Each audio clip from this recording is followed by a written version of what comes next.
First of all, Ryan, it's great to have you back at Butik. Thank you. It's good to be back. And I think I should start with the question. I think we should go back to 2022 because I guess it was a really, really special occasion. Yeah. I couldn't help but notice that you really had a great time, and also the response on social media. I guess it had a huge impact on the reception of the festival worldwide and so on. That's nice to hear. Yeah. So what was your experience of Butik 2022? It completely surprised me. I've been doing this job a long time and I've seen a lot, and there's a lot of good festivals, but it's completely unique. Obviously the setting, the nature, but the crowd and the team that puts on the festival, the sound systems, the bookings, the music that they curate.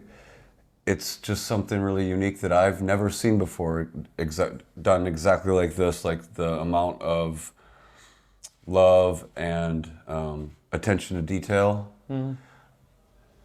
As someone who really appreciates those things, it's so nice to see it, you know? I was completely blown away. I had come that day. A little background story, I had to play in Italy the night before. Mm-hmm. I had to go right from my set. I had a driver 3 hours to Venice airport, then I had a different driver 2.5 hours here. I hadn't slept because I played right before. And I had to come straight to the festival, and I was tired, right? And I was playing back to back with a friend of mine. I didn't really know how that would go. But as soon as we went down there and I saw everything, like it completely, I was awake, I was energized, and I think that says everything, you know, when just the mood or the vibe of a place can lift you up like that. Mm. You mentioned last year's back-to-back with Evan Max, and so I wanted to ask you, you said you probably didn't prepare anything for the specific set, so I wanted to ask you what's going on in these sessions, which can last up to, I guess, 5 hours. Yeah. Today you're also playing with Ogazón, and right. you're going to playing for 5 hours as well, I guess. So I want to ask you what's going on in your mind during this process. Is this like everything coming spontaneously, or is there maybe a structure that you've developed throughout the years? My structure is kind of no structure. I mean, I always pick a folder or a record bag of the music I want to play, you know, 100 songs, 60 records, whatever. But I never know the order that those are going to go. I don't even know, like, okay, I'm going to start deep and then build, or I don't even know that. I just try to, because I know, from doing this enough now, I know that when you show up 90% of the time, it's not exactly how you thought it was going to be. And if you take all that time to over-plan at the beginning, you almost feel like that because you did that plan, you need to do that thing that you planned because you put that time into it, and that's actually not the correct thing you can do, you know, or should do. So I just pick music that I think will go good, and then I show up, and I just go from there, you know? And when I play back-to-back with someone, how can I describe this? The people that I play back-to-back with, I really trust. And if I'm playing, say I'm playing a certain way and then they go a different direction, and I see that that's working really good, then I follow that direction. Or if I'm playing with someone and I think maybe the direction needs to go different, I'll change it. But I always try to find a synergy between the song that they're playing and then the next one that I'm going to be playing. You know, like when I don't ever pick a song to play next until I hear what they're playing, you know, because how would you know, right? Mm-hmm. So it's just kind of like that. I try to be really, considerate when I play with someone. I'm happy to follow them. Mm-hmm. I'm not like this, I need to do my thing. That's not how I am. You know, whatever's best for the ego stays outside the booth. Right. Okay, what about in general? I was thinking a little bit about like you as a professional DJ who's been doing this for years. How has your approach to mixing and also like selection, has it changed throughout the years, or is there like a core that you keep close to your heart, and like, or is there like your the Ryan Elliott sound or something like that? No, I think I've always, even when I started to buy records, I bought everything from really, really deep house, like Detroit Rick Wade stuff, and then I would all the way to pretty hard, like Tresor records or something, and everything in between. I've always been interested in that whole range of like 4/4 music. But what was your exact entry point? Was it house or more techno? No, house. Yeah, my entry point was house. My entry point was clubbing in Detroit, and then when I started clubbing in Detroit, there was no internet and there was no CDJs. So when you like the music that's being played in a club back then, the only way to get it is to go to a record store and buy it. You know, so I was really, really interested in the music.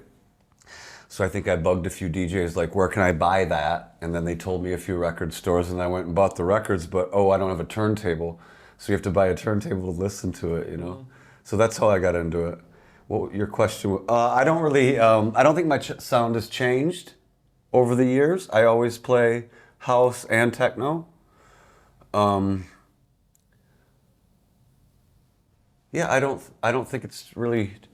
I still listen to really old mixes of mine. And I'm still proud of them. I don't have any like any. I don't have any like cringy songs. I like everything. I've never actually sold any record that I've ever bought. Really? I've never sold one. No Discogs account.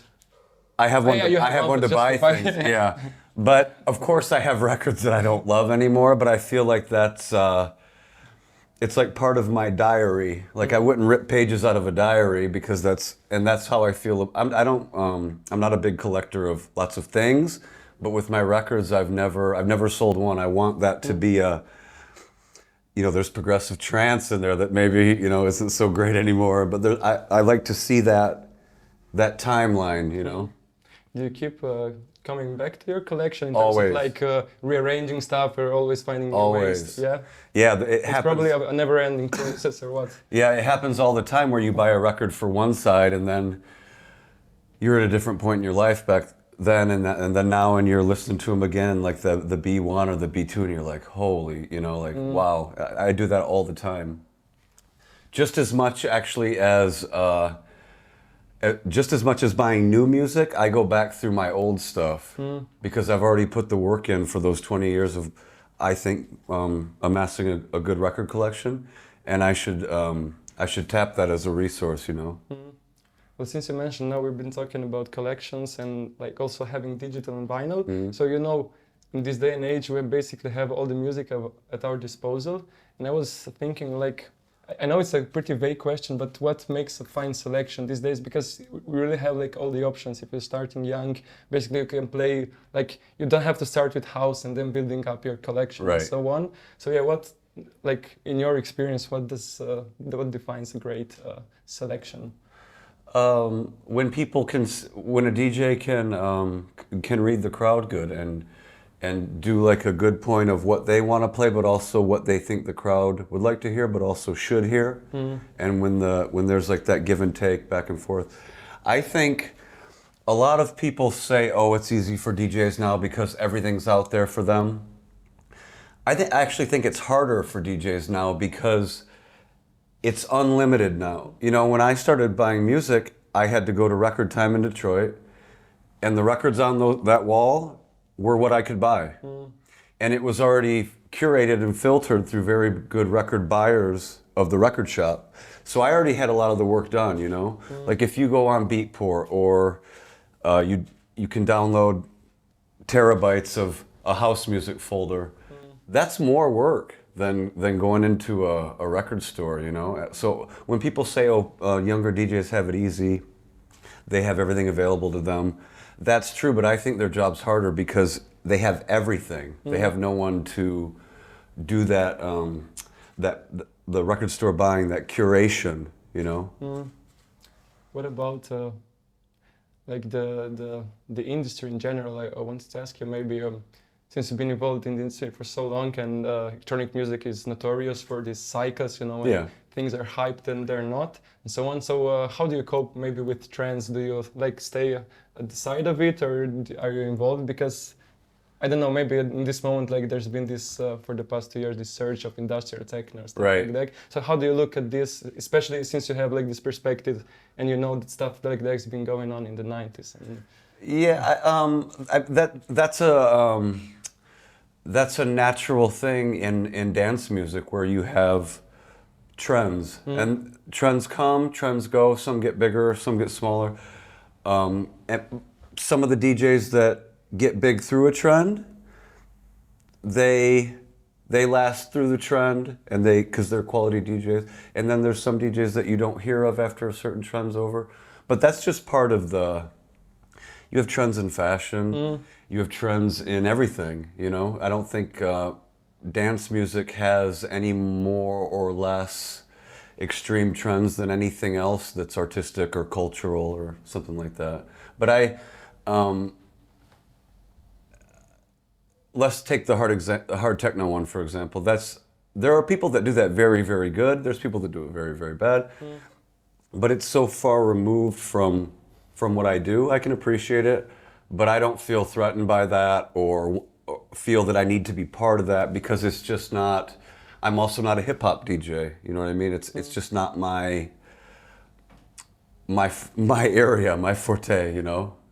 Would you say that maybe house has a special position in like the whole dance music history as such, because it's like I think house is the core. Yeah, I think house is the bricks at the bottom of the house that, or at the bottom of the building that build the. I think it's the foundation. You know, from Motown, soul, disco, was that first early house. And I think that's because that's the music that started club culture, you know, going to a club in the middle of the night with a big sound system with a DJ in front of you. House music is disco too, but house music is what started that. So I don't think you would get anyone that would disagree with me when I say that house music is the foundation of everything that runs through techno and through hard techno and through progressive house and through minimal, and it's kind of the base, you know, I think. Okay, last but not least, could you disclose maybe something about today's back-to-back? Is it going to be like in terms of selection similar to last year's, or what did you prepare anything at all, or? We actually played together on Friday night. Okay. The first time? No, we played together a few times. I don't know, like I said, I picked I think I've got, I don't know, maybe 120 songs that I picked. And she plays really amazing music, like really, really amazing. So we're just gonna, I don't know what's gonna happen. Let's put it that way. That's even better, because I mean, it's really been, to be honest, I think I listened to the last year's recording of the set and been basically building up expectations. And I guess that's like most people are really hyped about your show today. So yeah, I guess it's in 2 hours. Yeah, hour and a half. So you have to get prepared. Yeah. Okay. All right. So thanks, Ryan. Thank you, man. Thanks. Bye.